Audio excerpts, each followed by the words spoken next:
Vamos começar a falar então alguma coisinha sobre evolução estelar. Bom, é claro que a primeira coisa é precisar saber o que é uma estrela, mas isso nós já sabemos. Uma estrela é um corpo gasoso, no interior do qual ocorrem reações de fusão nuclear que transformam elementos químicos mais leves em elementos químicos mais pesados e, como consequência, existe liberação de energia. As estrelas têm diferentes tamanhos e massas. Se o Sol fosse esse pontinho aí, Sirius seria um pouco maior, Pollux um pouco maior.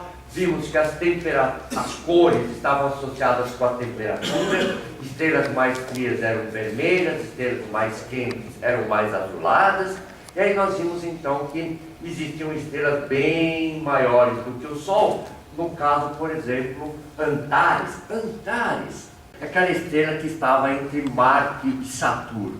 Então, aquela estrela bem avermelhada e que parecia, inclusive, quase que tinha o mesmo brilho de Marte e tinha mais ou menos a mesma cor de Marte.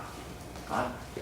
A outra coisa que é muito importante no nosso caso, e é isso que vai determinar o tipo de evolução que a estrela vai sofrer, é a massa de uma estrela. O que é a massa de uma estrela? Por exemplo, imagina que eu tivesse uma balança aqui e que nessa balança eu colocasse duas bolas exatamente iguais.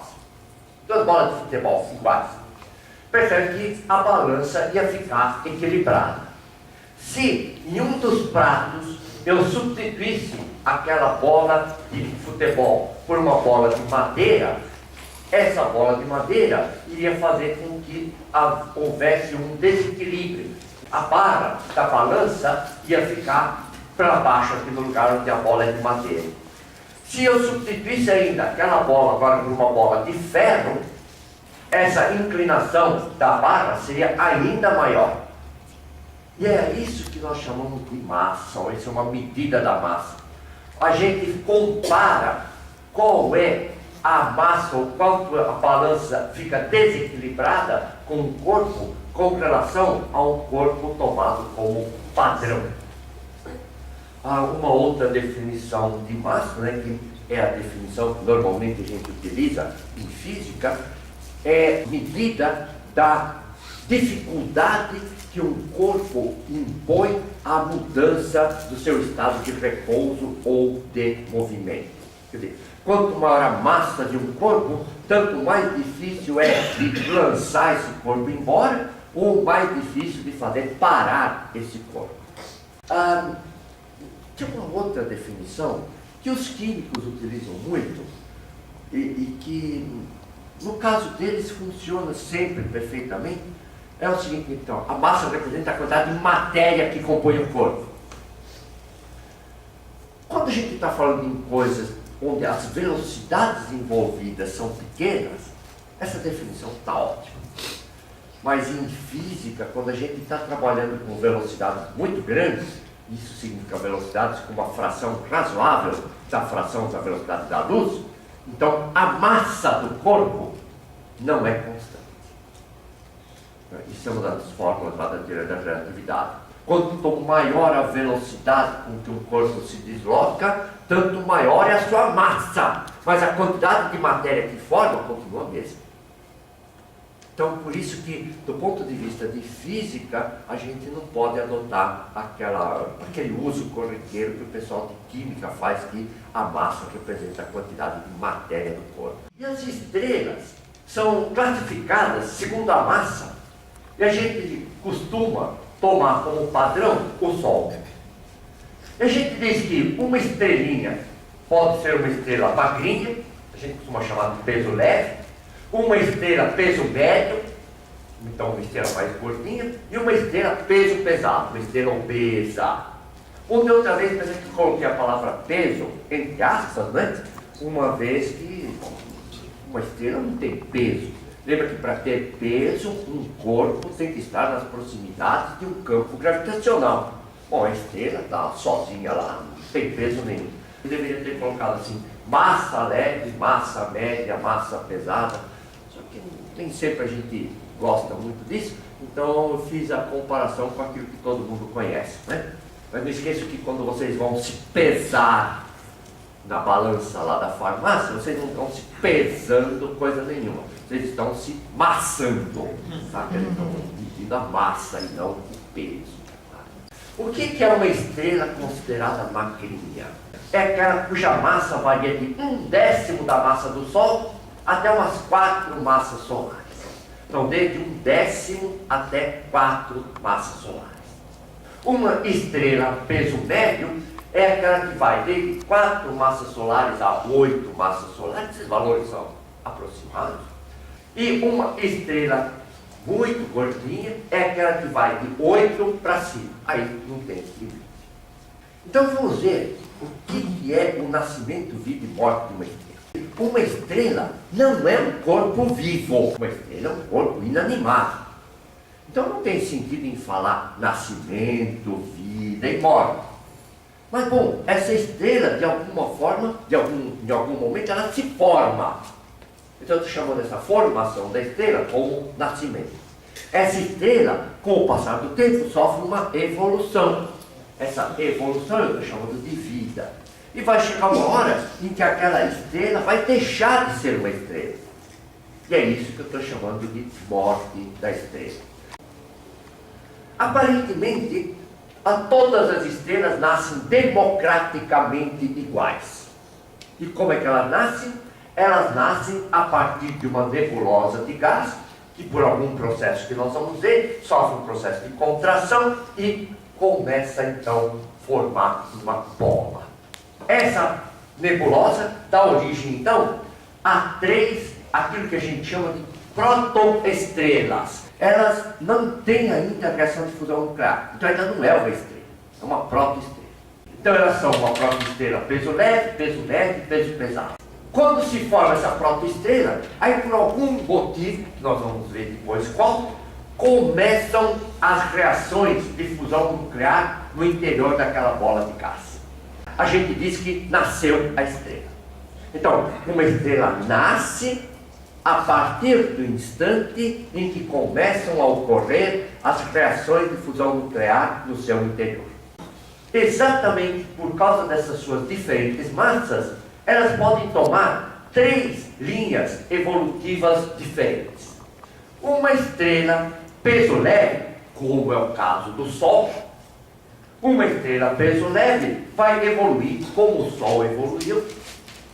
Vai chegar uma hora em que essa estrela vai se transformar numa gigante vermelha, vai esfriar. Aí a região central vai contrair, vai se transformar numa estrela bem pequenininha, chamada anã branca, e em volta vai ficar uma nebulosa. Essa nebulosa geralmente é chamada de nebulosa planetária. Aí vai chegar uma hora que nessa estrela anã branca, as reações de fusão nuclear acabam. Quando acabam as reações de fusão nuclear daquela estrela, aquela estrela morreu.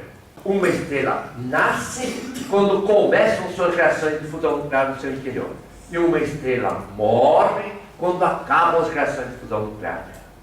Bom, a estrela morreu, mas aquela massa continua lá. Recebe o nome de uma massa marrom. Então, digamos assim, que uma massa marrom é um defunto de estrela. Quando a estrela é uma estrela de peso médio, ela se transforma numa... É quase como se fosse uma gigante vermelha, mas ela fica maior do que uma gigante vermelha. Então recebe o nome de uma supergigante vermelha.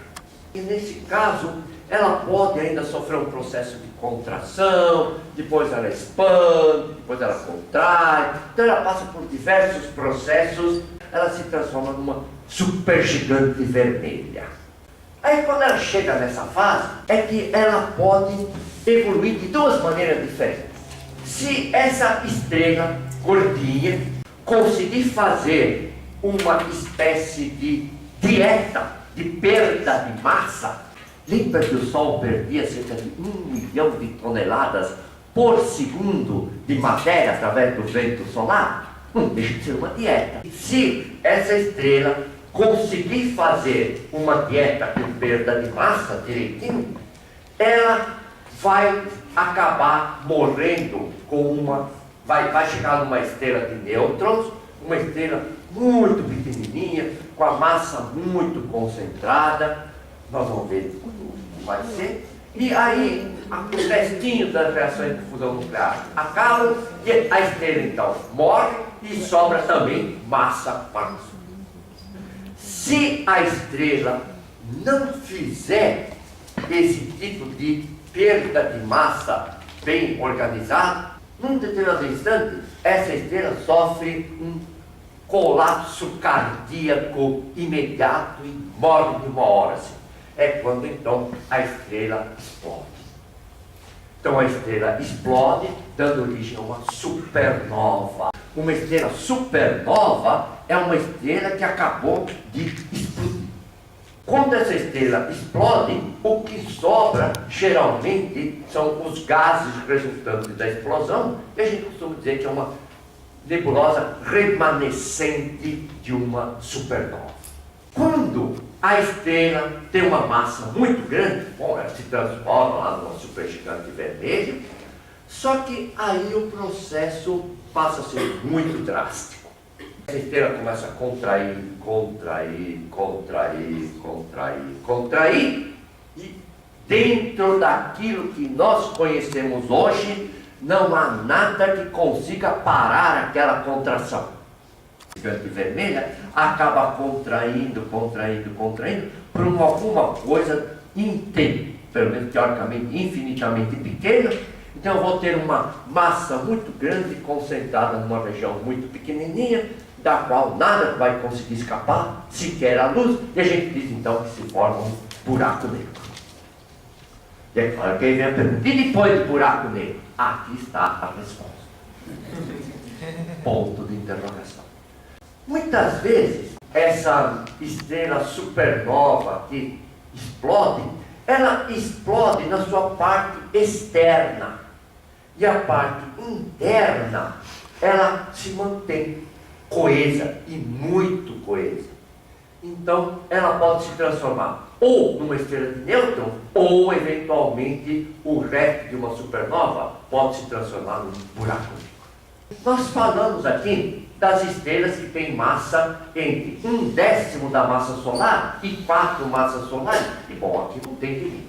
O que acontece se a nebulosa aqui formar alguma coisa de massa menor do que 1/10 da massa do Sol?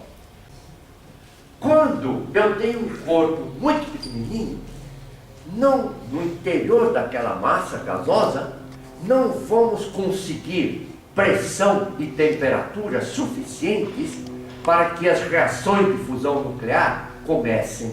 Se não começa a reação de fusão nuclear, não nasce estrela. É um monte de gás perdido lá. Recebe também o nome de massa marrom. Uma massa marrom tanto pode ser um monte de gás que nunca conseguiu chegar a ser uma estrela, como também pode ser uma estrela que já não existe mais. As características são basicamente essas.